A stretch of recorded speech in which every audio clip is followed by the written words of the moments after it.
Bonjour, on est en plein jour de Hanouka, la fête de Hanouka.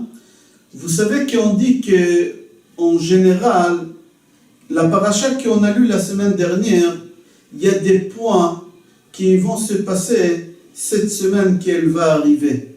Alors là, on est en plein Hanouka. Shabbat dernier, on a lu Parashat Vayeshev, où on voit l'histoire de Hanouka dans Parashat Vayeshev. Alors on dit que dans la paracha c'est marqué concernant l'histoire de Yehuda et Tamar. Tamar dit à Yehuda, Kerna li achotemet ve'a petilim. De quel petilim elle parle? Petilim c'est les mèches. C'est les mèches qu'on doit allumer la Hanoukia avec. Il y a une deuxième chose qu'on dit dans la paracha, que Yehuda, quand il entend que Tamar, sa belle-fille, elle est enceinte, il a cru qu'elle était avec quelqu'un d'autre et elle a fait l'adultère. Il a dit, faites-la sortir et faites-la brûler à l'extérieur. C'est exactement ce qu'on doit faire à la Hanoukia.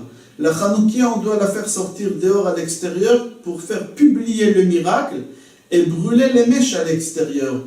Alors voici deux endroits qu'on voit dans la paracha, qu'on a lu Shabbat dernier, le miracle de Hanouka. Dans Sefer Rokeach, il donne une autre raison, que dans notre paracha, il y a 112 psukim. Tous les psukim, ils commencent avec la lettre Vav, Vav. Mis à part 8 psukim. Pourquoi 8 psukim? Parce que la fête de Hanouka, elle dure pendant 8 jours, et comme cette paracha, toujours, elle tombe avant Hanouka, alors c'est un signe pour nous dire qu'il y a la fête de Hanouka, qu'elle va arriver cette semaine Be'ezrat Hashem. Il faut savoir aussi qu'il y a une Megillah dans le Tanakh qui s'appelle Megillat Ruth, qui est la Megillat Ruth tout entière, elle aussi, elle commence tous les psukim par la lettre Vav, mis à part 8 psukim. Quel rapport il y a avec Ruth, la Megillah qui est liée à Shavuot, avec l'histoire des Boaz, etc., avec la paracha qu'on vient de lire, c'est Shabbat Parashat Vayeshev. Est-ce que ici, dans notre paracha qu'on a lu ce Shabbat, il y a 8 psukim, toute la paracha c'est Vav, mise à part 8 psukim. Megillat Ruth, toutes les Megillat Ruth, ça commence par Vav et il y a 8 psukim. Est-ce qu'il y a un lien entre Hanouka ici et Hanouka ici? Alors on dit oui, il y a un lien. C'est quoi le lien? Dans notre paracha à nous, qui est venu au monde suite au lien qu'il a eu Yehuda avec Tamar? Qui est venu? On voit que c'était l'arrière-arrière-grand-père de David Amelech. Et David Amelech, sa grand-mère, son arrière-grand-mère, c'était qui? C'était Ruth. Comme on voit les dernières psukim de Megillat, Ruth c'est marqué là-bas, ve'el et toldot Peretz, Peretz olid et Chatzron, et Chatzron olid, etc., etc. Et après c'est marqué, ve'ishai olid et David. Et on voit depuis Parashat Vayeshev que David, le lien que Yehuda il a eu avec Tamar qui est venu au monde, Peretz. Et de Peretz qui est venu au monde, Chetzron, et Chetzron, ça continue comme ça jusqu'au roi David. Alors on voit qu'il y a un lien entre Megillat Ruth et la paracha de notre semaine. Tous les Megillat Ruth c'est des Vavim, ici aussi des Vavim, ici il y a 8 psukim sans Vav, ici aussi 8 psukim sans Vav dans notre paracha. Alors il y a un lien entre les deux.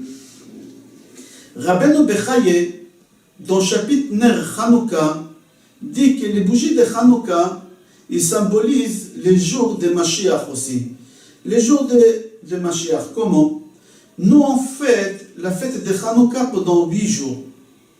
Le Maharal dit que le chiffre 8, de 1 jusqu'à 7, c'est dans la nature.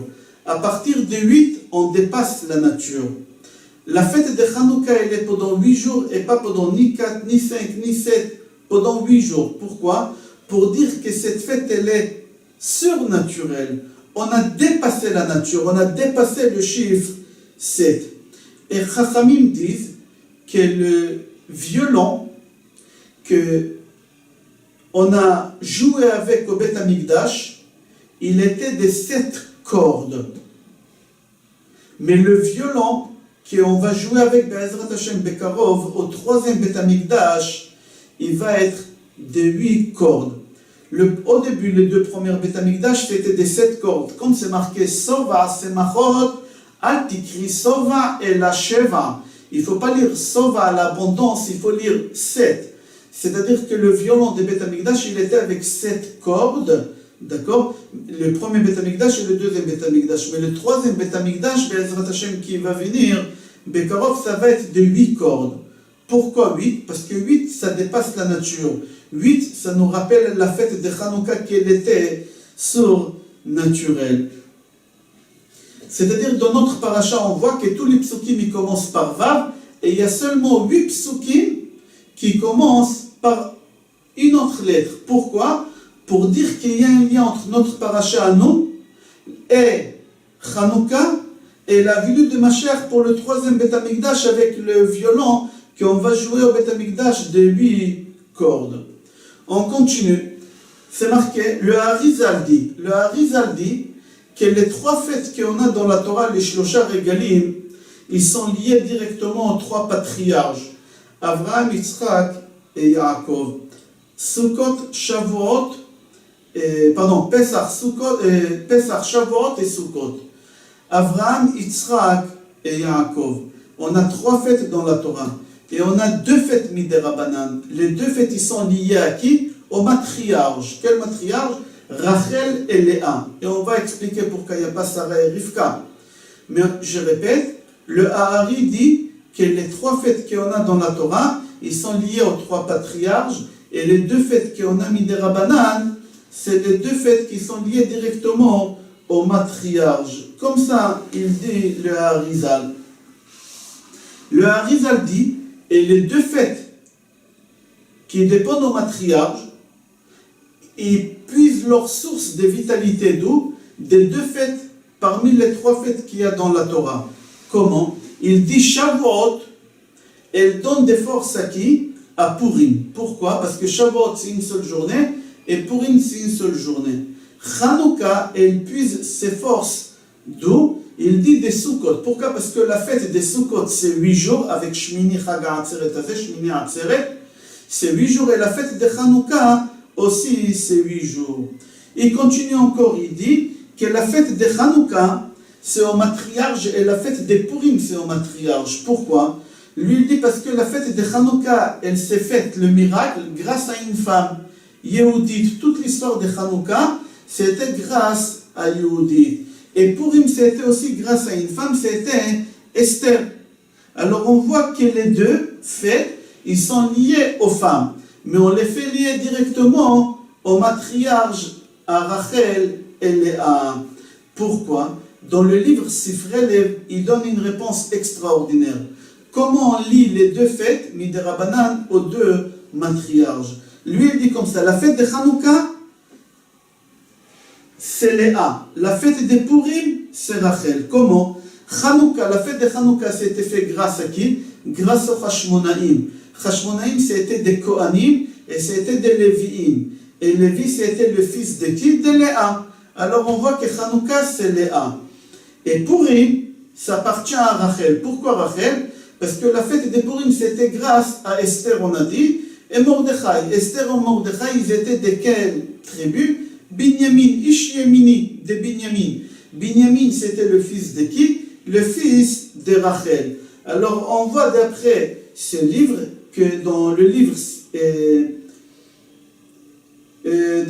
Sifrei Lev, il dit que les matriarches, les 2 matriarches et les 2 fêtes, ils sont liés par rapport à leurs enfants, que le miracle a eu lieu pendant cette fête.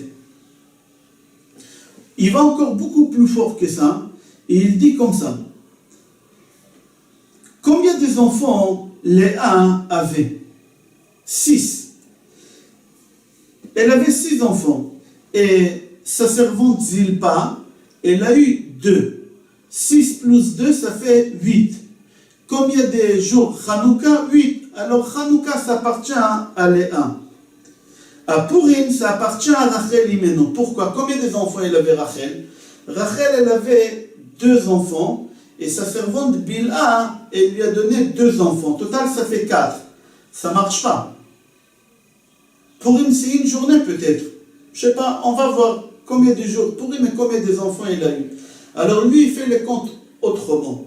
Lui, il dit, moi, je veux arriver au chiffre 5. Pourquoi 5? Parce que c'est une Gemara Mefureshet dans Megillah, c'est une Mishnah, pardon. Dans Megillah, c'est marqué Megillah nikret beyud Aleph, beyud Bet, beyud Gimel, beyud Dalet, betet Vav, lo pachot velo yoter. La Megillah d'Esther, ça peut arriver qu'on peut la lire le 11, le 12, le 13, le 14 ou le 15 Adar. C'est-à-dire que la fête des Purim, elle peut tomber 5 jours. Ça peut tomber l'année dernière ici, on a eu 4 jours de fête des Purim. 4 jours de fête des Purim. Des fois, ça peut tomber 5 jours de fête des Purim. Venez, on va revenir à Rachel, combien des enfants elle a eu. Elle a eu Binyamin, et elle a eu Yosef. Et sa servante, elle a eu Dan et Naphtali. Comment on arrive à 5? Il donne une très belle réponse. Il dit que Binyamin, c'est 1, Yosef, c'est 2. Comme Yaakov, il a dit que Ephraim et Ménaché, que Reuven et Shimon, Yuli. Que Yosef, il est compté comme 2. Après, il faut rajouter les 2 enfants de la servante. Total, ça fait 5. Alors, la fête des Purim, c'est à Rachel. La fête de Hanouka, c'est à Léa.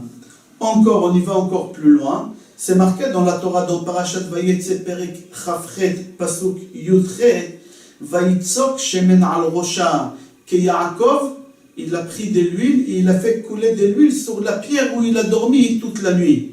On pose la question de où Yaakov, il a eu de l'huile. Il est dans le désert. Et on sait qu'Élipaz, il lui a confisqué toutes les affaires qu'il avait, parce qu'Élipaz, il est venu par ordre de son père Esaü de tuer Yaakov. Yaakov, il lui a dit, ne me tue pas, prends tous mes biens, et Ani Chashuv Kemet, et un pauvre, il est considéré comme un mort. Alors dis à ton père que tu m'as tué. Alors Yaakov, il n'avait rien. D'où Yaakov, il a fait sortir cette huile pour faire couler sur la pierre.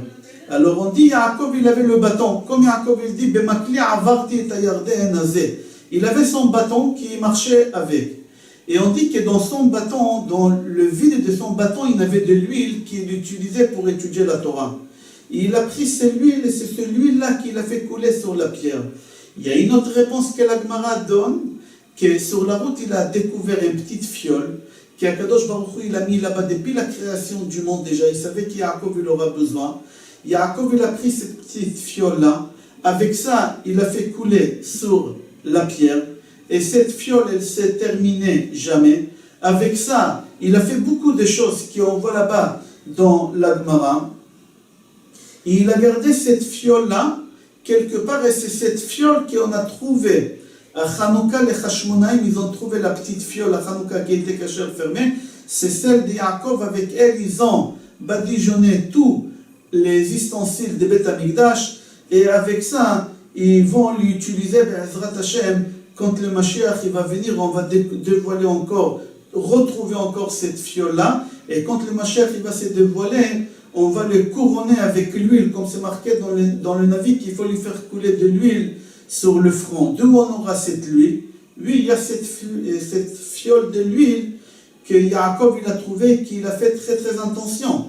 Comme on sait qu'au moment qu'il a quitté la vanne pour venir en Israël, c'est marqué qu'il a oublié des petites fioles de l'autre côté. Et il a risqué sa vie au milieu de la nuit, il a traversé à nouveau. Et au milieu, il y a l'ange qui se bagarre avec lui toute la nuit. Pourquoi? L'ange, il n'a pas voulu que Yaakov il garde cette fiole-là pour le Beth Amikdash, Be'ezrat Hashem, pour les Hashmonaïm, pour qu'ils puissent réallumer encore la menorah. Il n'a pas voulu qu'on aura le Mashiach, Chas v'Shalom. Et Yaakov, notre père, il a tout fait pour qu'on puisse s'en sortir et qu'on aura le 3e Beth Amikdash, Bekarov Mamash, Be'ezrat Hashem.